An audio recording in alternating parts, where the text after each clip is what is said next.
নবী করিম সাল্লাল্লাহু আলাইহি সাল্লামের সাথে তিরমিজি বর্ণিত হাদিসে আমরা জানি যে ইব্রাহিম আলাইহিস সালামের সাথে সাক্ষাৎ হয়েছে যখন মেরাজে। ইব্রাহিম আলাইহিস সালাম নবী সাল্লাল্লাহু আলাইহি সাল্লামকে বলেছেন, তোমার উম্মতকে আমার পক্ষ থেকে সালাম পৌঁছাবা। আমাদেরকে সালাম দিয়েছেন কে? ইব্রাহিম আলাইহিস সালাম।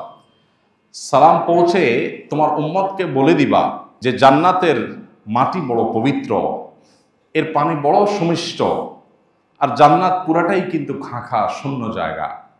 অতএব সেই জান্নাতকে যদি কেউ সুশোভিত করতে চায়, সবুজ শ্যামল করতে চায়, উপভোগ্য করতে চায়, সুন্দর উদ্যানে পরিণত করতে চায়, তাহলে সে যেন জেনে রাখে দুনিয়ার মতো সেখানে বীজ লাগিয়ে গাছ উৎপাদন করতে হয় না। সেখানে গাছ উৎপাদন করবার জন্য তোমার উম্মত যেন সুবহানাল্লাহ আলহামদুলিল্লাহ ওয়ালা ইলাহা ইল্লাল্লাহ আল্লাহু আকবার এই বাক্যগুলো যেন বেশি বেশি পাঠ করে। এই বাক্যগুলোর পাঠ এটাই জান্নাতে তার বিশাল বড় নেয়ামত রাজি ফলজ এবং নানাবিধ বৃক্ষ সেখানে উৎপাদনের কারণ হবে।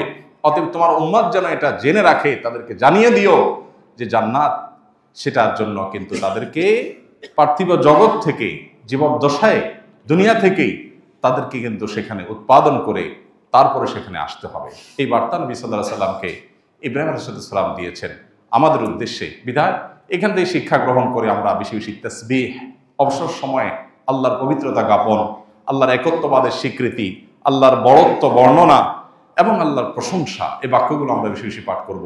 সুবহানাল্লাহি ওয়ালহামদুলিল্লাহ ওয়ালা ইলাহা ইল্লাল্লাহু আল্লাহু আকবার। আল্লাহ তাআলা আমাদেরকে এই সব বাক্যগুলোকে বেশি বেশি অন্তর থেকে মহব্বতের সাথে উচ্চারণ করার, অন্তর থেকে ধারণ করার তৌফিক দান করুন। নবী করিম সাল্লাল্লাহু আলাইহি সাল্লাম তার মেরাজ থেকে আমাদের শেখার বিষয় অনেক। তার জীবনের সবচেয়ে কষ্টের বছরও আল্লাহ তাআলা তার জন্য সান্ত্বনার ব্যবস্থা রেখেছেন। আল্লাহ যে কোরআনে বলেছেন ইন্না মাআল উসরি ইউসরা, নিশ্চয়ই মানুষের কষ্টের পরেই কষ্টের সাথেই সুখ থাকে। আল্লাহ পরে শব্দ বলেননি, বলেছেন মাআল উসরি ইউসরা, অর্থাৎ মানুষের কঠিন সময়ের সাথেই সহজ সময়, ভালো সময় থাকে। বারবার আল্লাহ তাআলা বলেছেন। মেরাজ থেকে আমাদের যে শিক্ষার বিষয়গুলো আছে এর ভিতরে একটা হলো ইন্না মাআল উসরি ইউসরা, কষ্টের পরেই সুখ থাকে। নবী সাল্লাল্লাহু আলাইহি সাল্লামকে আল্লাহ তাআলা অনেক পরীক্ষা নিয়েছে, অনেক কষ্ট তার জীবনে ছিল। এই কষ্ট দূর করার জন্য আল্লাহ তাআলা জান্নাতের নেয়ামত তো দেবেনি, দুনিয়াতেই আল্লাহ তাআলা মেরাজের নেয়ামত দিয়ে তাকে ধন্য করেছেন। আমাদের সবার জীবনে কষ্টের মধ্যেও আল্লাহ তাআলা সুখ রাখেন। আমরা অনেক সময় সুখটা অনুভব করার চেষ্টা করি না, বুঝে উঠতে পারি না যে কি সুখ পাইছি। অনেকে আমরা নাশুকরি করি যে আমার জীবনে কখনো সুখের দেখা পাইলাম না। এই কথাগুলো আল্লাহর নেয়ামতের নাশুকরি। আপনি যে দাঁড়ায় বলতে পারছেন, এটাই তো আল্লাহ তাআলার অনেক বড় নেয়ামত। এই বলাটাই তো অনেকে বলতে পারছে না।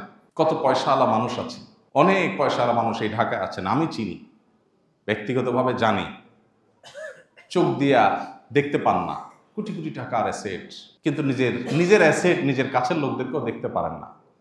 পৃথিবীর কোনো চিকিৎসকরাও তার এই সমস্যার সমাধান করতে পারেন না। কত নেয়ামত থেকে মানুষ বঞ্চিত, সেখানে আল্লাহ তাআলা আপনাকে অনেক নেয়ামত দিয়ে রেখেছেন, আপনি বুঝতে পারছেন। তো একজন ইমানদার বিপদের মধ্যেও সুখের সন্ধান করার চেষ্টা করবে। দ্বিতীয়ত নামাজের গুরুত্ব আরো, যে আল্লাহ তাআলা অন্য সব বিধানগুলো জিবরিলের মাধ্যমে দিয়েছেন।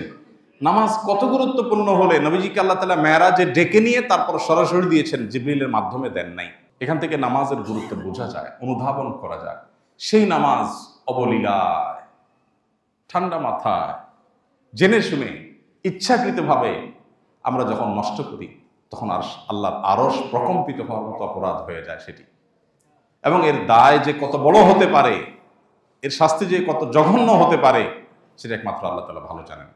এই জন্য মেরাজের এই ঘটনা থেকে নামাজের গুরুত্বের শিক্ষা গ্রহণ করে আমাদের জীবনে নামাজকে জীবনের যে কোনো কিছুর চাইতে আমরা গুরুত্ব দেওয়ার চেষ্টা করবো ইনশাআল্লাহ। সব হারিয়ে যেতে পারে, কিন্তু নামাজ হারতে পারে না ইমানদারের জীবন, কোনো অবস্থাতেই না। গাড়ি ছুটে যেতে পারে, লস হয়ে যেতে পারে, কাস্টমার চলে যেতে পারে, অনেক ক্ষতি হতে পারে, কিন্তু নামাজ কখনো ইমানদারের জীবনে বাদ থাকতে পারে না। যুদ্ধক্ষেত্রে পর্যন্ত মাফ নাই, যুদ্ধক্ষেত্রে রণাঙ্গনে সেখানেও নামাজ পড়তে হবে। হ্যাঁ, নামাজ সেখানে পড়ার ক্ষেত্রে বিশেষ বিধান সালাতুল খৌফ আল্লাহ তাআলা কোরআনে দিয়েছেন, কিন্তু তারপর নামাজ পড়তে হবে।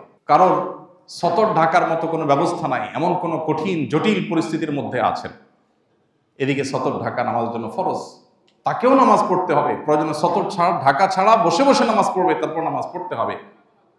কেউ সমুদ্রে নিমজ্জমান, কিছু একটা ধরে ভেসে আছে, যান বাঁচানো দায়, নামাজের ওয়াক্ত চলে যাচ্ছে, ওই অবস্থায় তার নামাজ পড়তে হবে। কেবলার দিকে ফিরে স্থির থাকার মতো অবস্থা নেই, ঢেউ তাকে অনবরত নাড়িয়ে দিচ্ছে, তাহলে যেদিকে সম্ভব ওইদিকে ফিরে নামাজ পড়বে, তারপর তাকে নামাজ পড়তে হবে। একজন মানুষ দাঁড়িয়ে নামাজ পড়তে পারছে না, তাকে বসে পড়তে হবে। বসে পড়তে পারছে না, শুয়ে পড়তে হবে। অঙ্গ প্রত্যঙ্গ, মাথা হাত নাড়াতে পারছে না, মনে মনে পড়তে হবে। মাফ নাই, ওযু করার ক্ষমতা নাই, পানি নাই, তায়াম্মুম করবে।